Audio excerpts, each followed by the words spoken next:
Hi beautiful ladies, welcome back to my channel. So today I want to talk to you about the importance of staying away from the wrong environment and how being connected to the wrong environment can negatively impact your life. I've touched upon this briefly in a previous video, but I wanted to kind of dive in a bit deeper on this topic because now that we're entering the holiday season, people tend to find themselves in unfavorable situations because of loneliness.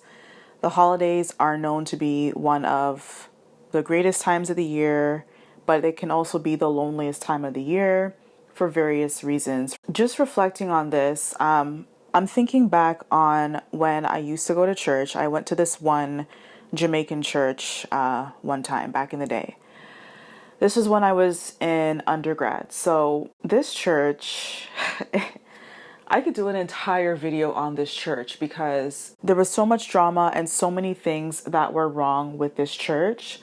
But because I lacked self-awareness during my undergrad years, I found myself in unfavorable situations, being in toxic environments, being in environments with people who were literal energy vampires, just because I wanted to find a sense of belonging. I was sorting out my identity. And so I thought that being aligned with my cultural background and people who looked like me ethnically and racially was the way to go to achieve that.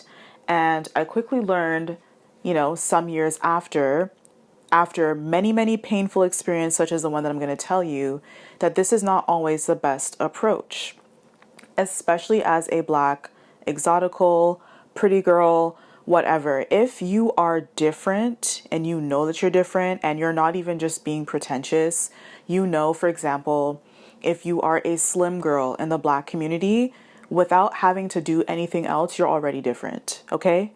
If you are beautiful by just general Western standards, you are already different and set apart from everyone else around you, okay? You are considered above average. If you make 6 figures a year, you are already different. You automatically are exposed to different environments that allow you to be able to earn this type of money. And so when you are different, it's sort of like the ugly duckling effect. When you are different, even if there's nothing inherently wrong with you, the moment that you do not look or behave like those around you, you are going to have problems with those people. And so if you try to force yourself to adopt certain habits, especially in the Black community, where a lot of Black folks have a limited mindset, you are going to find yourself unhappy and depressed. And you may think that you are unhappy and depressed because of some sort of internal issue that you're going with or inadequacy that you may have, when in fact you're just forcing yourself to be in an environment that you do not belong in. And the beauty about living in the Western world, particularly Canada, the US, and the UK, is that we live in, for the most part, very multicultural environments. And so we have access to people from different walks of life, different ethnicities, different faith groups, etc., that we can build community with. So there really is no need for you to pigeonhole yourself or fit yourself into a small peg in the name of wanting to claim your Blackness. And that also kind of goes against the idea of there's one way to perform Blackness. Black people will shout from the rooftops of how they don't want to be generalized or they don't want to be stereotyped, because then they're marginalized when we're all lumped into one group. But the moment that you as a Black woman, Black exotical, decide that you want to perform your Blackness differently, not because, you just want to be a rebel and stick it to everybody, but you truly just want to be true to who you are, the essence of who you are as an individual, that is a problem.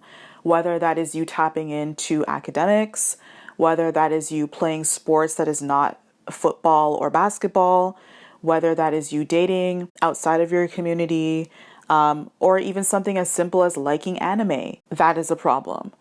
And so I'm here to tell you, if there's one thing that you get from this video, is to not pigeonhole yourself into trying to fit in with anyone. And this goes for any situation that you may be in outside of the Black community.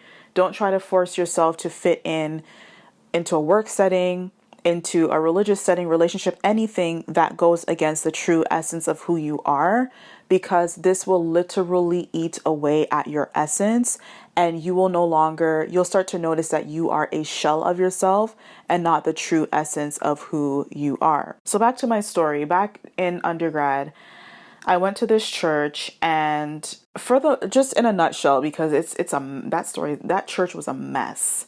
But in a nutshell, the pastor's secretary, and some other people were dabbling in the dark arts. And they were doing so as a way to manipulate and control people in order to get more money, in order to get people to comply with what they want. So then again, they can ultimately get more money. They had a lot of arranged marriages for a green card and citizenship. And so young, impressionable women who didn't know any better, right? And they went to this church with the intention of connecting with God. And, they thought like, okay, I guess the easiest thing is for me to connect with a community where we share the same customs and traditions. These young, impressionable women trusted the pastor and the leadership there, and pretty much got married off to men who did not have good intentions, men who were abusive, many of them who had families back where they came from. And the relationships led to abuse. It led to her having to, first of all, financially sponsor him with the government, and then kind of having to be responsible for his financial care even after he left her, after getting his papers, after getting his green card. And so, that was a mess. I know that some people don't think that the dark arts is true or is real, but if you are someone from the Caribbean, especially if you're Jamaican or Haitian, you know that this stuff is real, and there's different levels to it. And unless you yourself experience these things, it's going to sound like a fairy tale to you. But once you've been exposed to some things, you're like, you know what? I don't put anything past anyone anymore. And for some reason, whatever your spiritual belief is, your spiritual belief, I don't care. But for some reason, this church and many other churches, many other Caribbean churches are like this too. They think, even though the Bible says dabbling in the arts, it's against the Christian faith, they still mix the two. And it's not even like they mix the two to try to, some people, they don't mix the two to try to get a better life, attract wealth and finances and prosperity and good health. They do it to mess up other people's lives. And it'll be for small little things. And anyone who's familiar with this knows that once you get yourself entangled in that situation, you are forever in debt to whoever made the transaction possible for you. And I'll just leave it at that.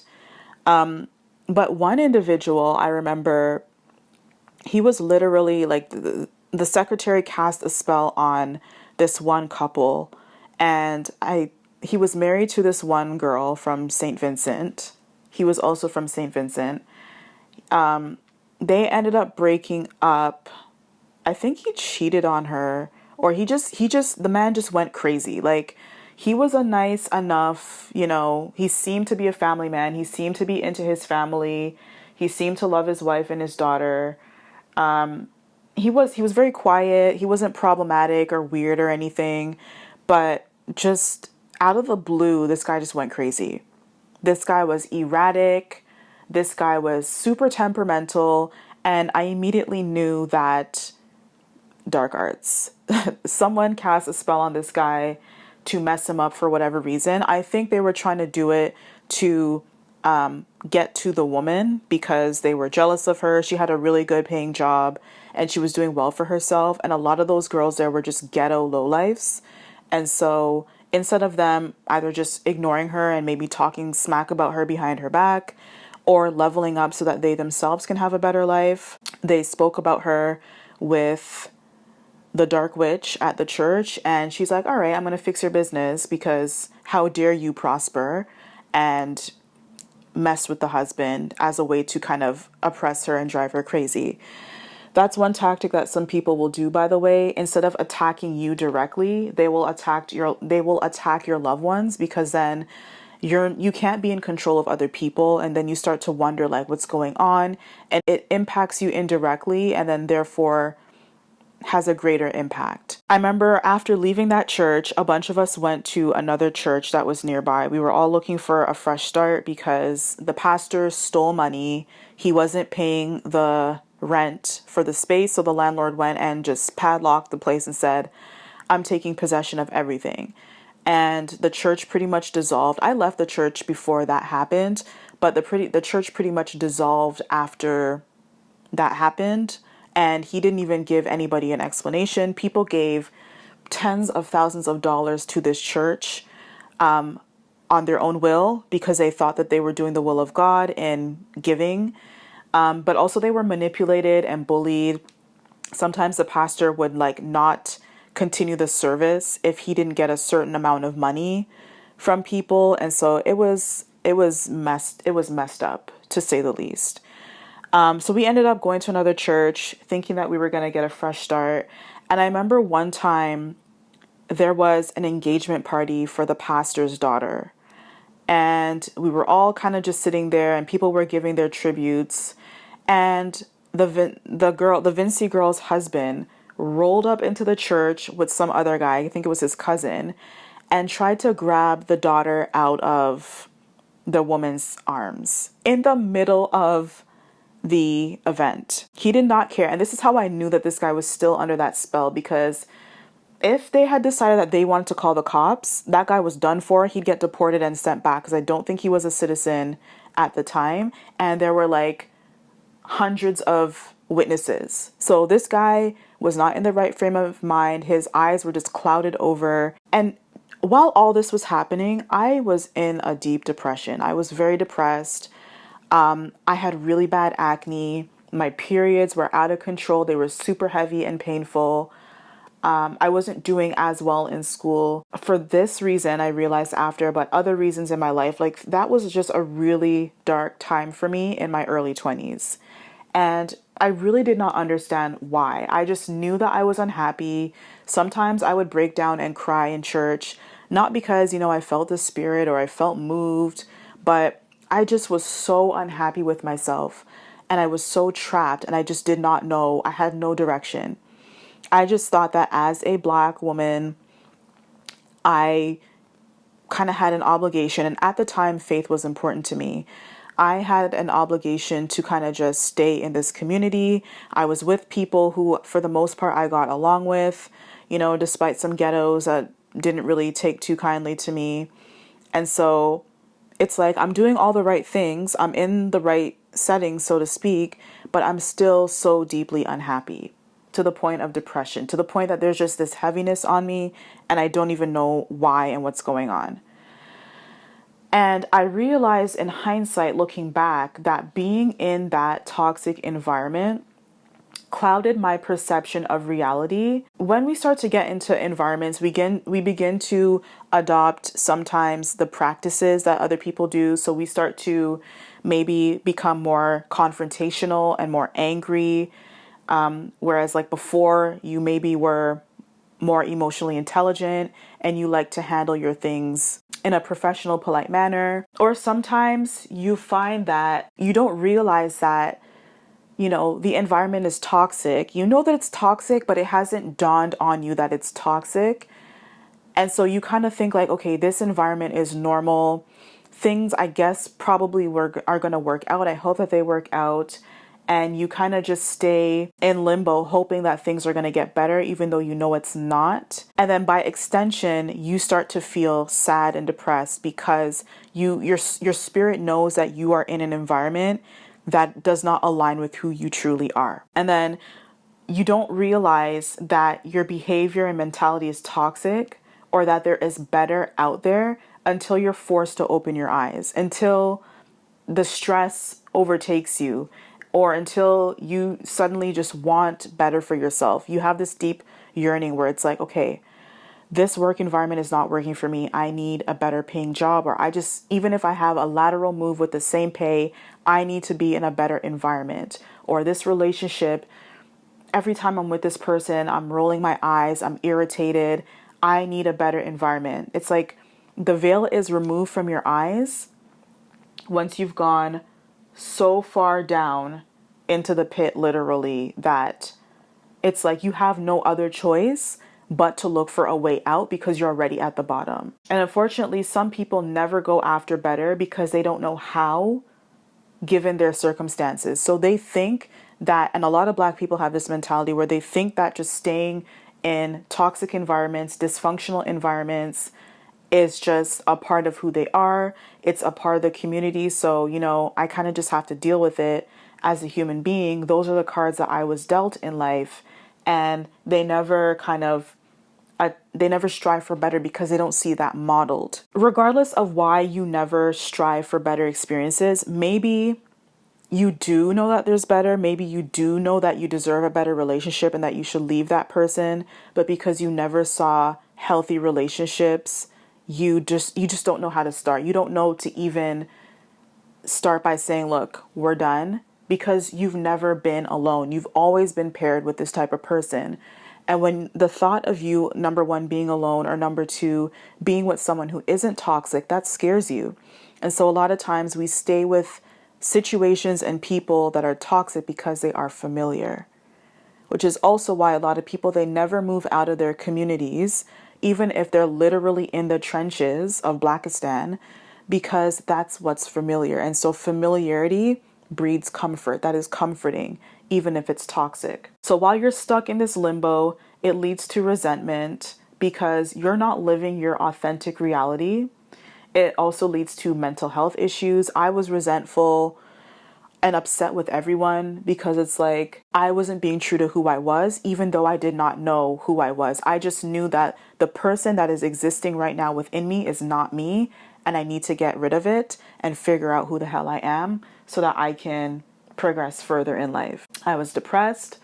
I was super anxious. I was super on edge. I kind of thought that, everyone was out to get me because everyone in that church environment was out to get me and each other. And so I had no idea who to trust. I didn't understand emotional intelligence. I did not understand at the time that people like to project their problems onto others. I did not understand boundaries and that it was possible to have healthy relationships with people who look like you and those who don't. I was told that, you stick with your community because everybody else outside of the church, they are ungodly sinners, even though people were doing some low down stuff in the church. And so I kind of just forced myself to stay there, even though I knew that this just wasn't sitting right with me. It can also lead to health issues from just the chronic stress. So again, I mentioned that my periods were out of whack and my skin was jacked up, and I realized that they were messed up because my hormones were out of sorts because of that stress. That's a common complaint that a lot of Black women have, is that, they have hypertension, excess weight, diabetes, even some have cancer because they're chronically in these stressful environments that keep their stress levels and their cortisol levels elevated, and they're not able to self-soothe and regulate. And so the issues just pile on and on and on and on until many pass away. They get strokes, or they're in the hospital, incapacitated, things like that. You also lose out on opportunities when you are stuck in these unhealthy environments because while you're busy over here in the environment that you are not supposed to be in, life is passing you by. Opportunities are happening without you being there, even though you probably are qualified for it or you would be qualified for it. But because you are not networking and focusing on cultivating the skills that you need to reach that next level, you are being excluded from those opportunities. And so that breeds another form of resentment, because it's like, maybe I'm not making as much money as my peers are because I'm so far behind, literally in survival mode, while everyone else has figured out that you need to be aligned with the right connections and environment in order to thrive. And so, if you find yourself in a similar situation, give yourself grace. And the moment that you clicked onto this video and you heard my story and you're listening to what I'm saying right now, you are now consciously aware, and you can now allow yourself to start the process to disconnect from negative sources and realign with the correct sources. And this is not an overnight process. This may not even happen completely throughout within a year or even 5 years. I like to think that because I'm alive, I have the opportunity and the privilege to be able to constantly reinvent myself, to constantly grow, so that I'm constantly being connected with better and better and better in life. So if you previously did not realize or were not conscious to, your negative surroundings, and now it's kind of peaked in your mind like, oh, there are some things that I really do need to disconnect from. Now you have the responsibility to do better for yourself, okay? But you need to give yourself grace, because again, it's not going to happen overnight. It is not an easy process. And number one, most importantly, you need to be open to receiving new things. And a lot of times that ends up looking like you constantly being challenged. The reality that you knew maybe your entire life, having to undo and unlearn all of the mess that you were taught your entire life is very uncomfortable. It is not an easy thing to grapple with. You start to think like, okay, am I not good enough because, I was operating at this frequency and I thought that this was the best that life had to offer me because of my background. And you start to maybe feel inadequate, or you start to feel overwhelmed. Just know that life is a journey. And just like how, as when you are out, walking around, you literally, to get from point A to point B, you literally have to take one step at a time. The same thing applies to your journey in life. Just take one step at a time and start with what you can do. Start with what is within your reach, whether that's ending that relationship that is not serving you, do it. It's going to take a lot of courage, but you're going to be so glad when you disconnect from what is not good for you, and even allow yourself to be alone for some time so you can realize, okay, now that I've disconnected from what's not good for me, I have no idea what is good for me. This is a time where you allow yourself to just rest and heal. Some of you have issues with identity because you have mother wounds.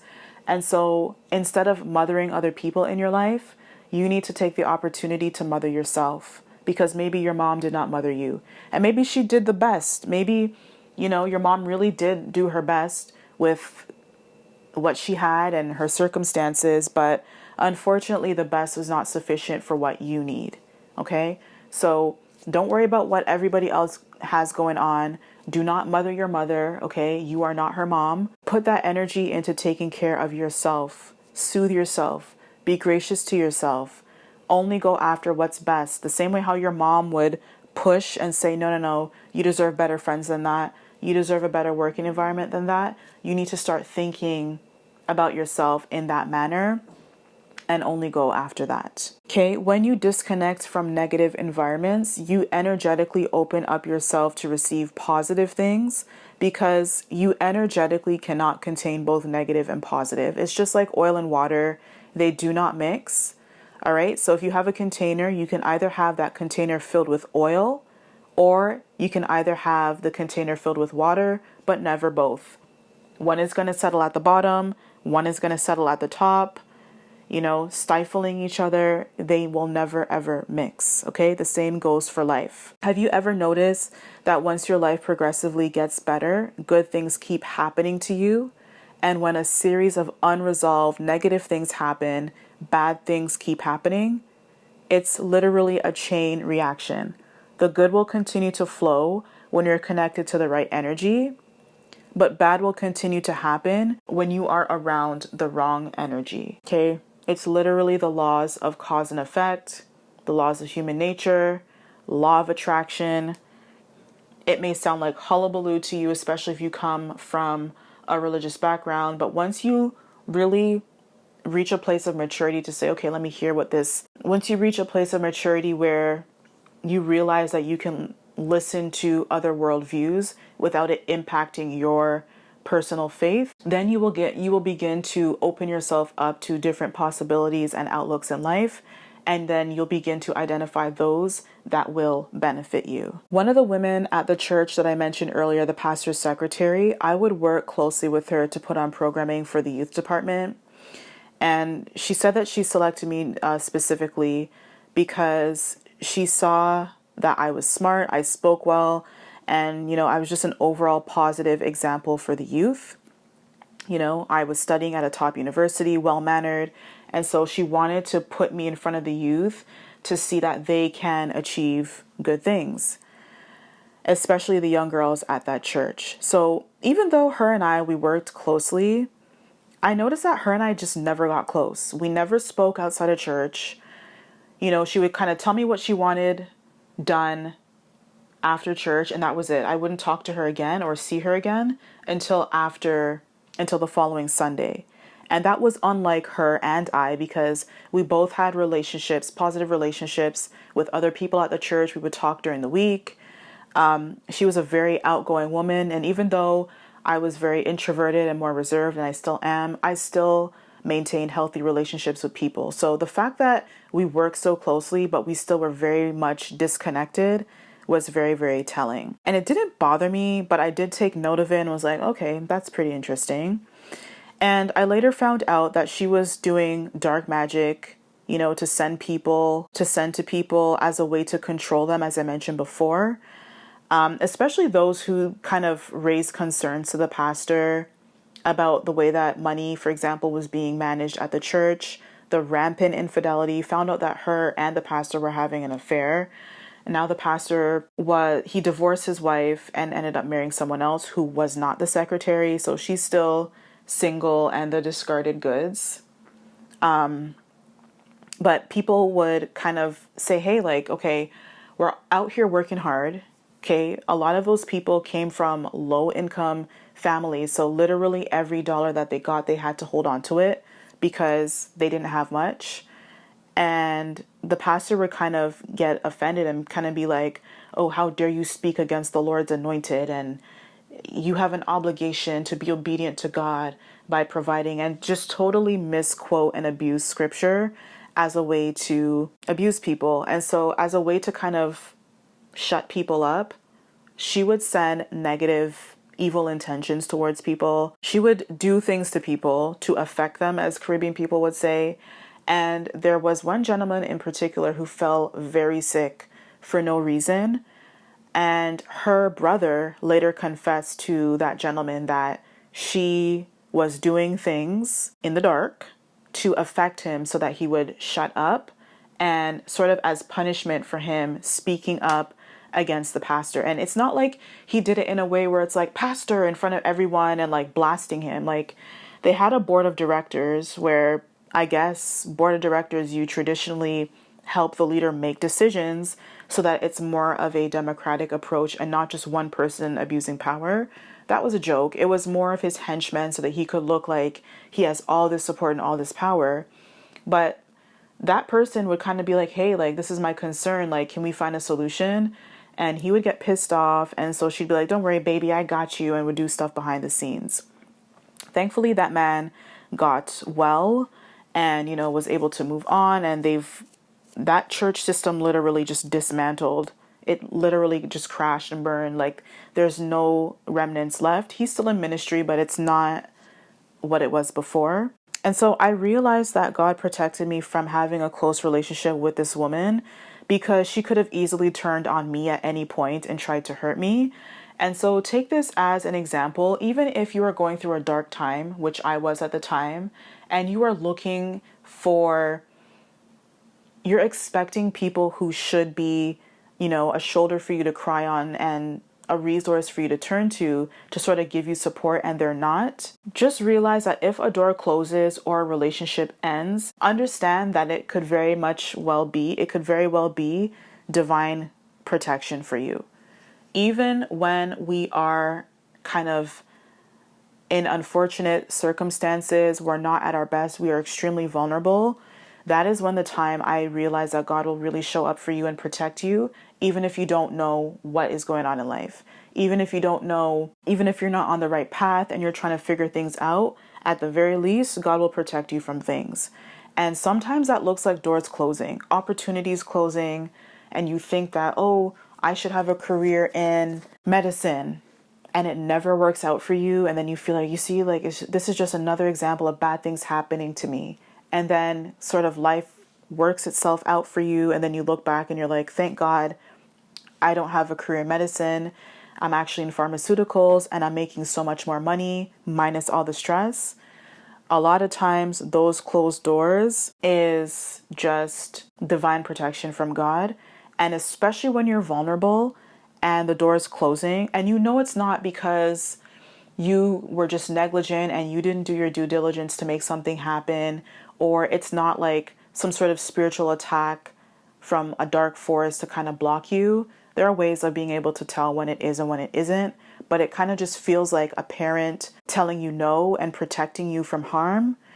That is a chance where you need to be like, you need to lean in spiritually and be like, okay, I need to sit here and I need to just be still. Okay, right now I'm going in the wrong direction. The GPS is trying to redirect me, and instead of me continuing down the wrong path and the GPS saying, hey, like, you're going the wrong way, do a U-turn, okay, turn left at this address at this street and turn back around, I need to stop. I need to regain my bearings and go in the direction that I'm being told. And maybe sometimes, we've been driving, I'm like, why is Google taking me this way? This makes zero sense. And then you realize, oh, I actually was able to bypass 30 minutes of traffic. I'm so glad that I listened. The same thing applies for your life. Okay? Thank you so much for listening. Let me know what you think about this one down below in the comments, and I will see you in the next video.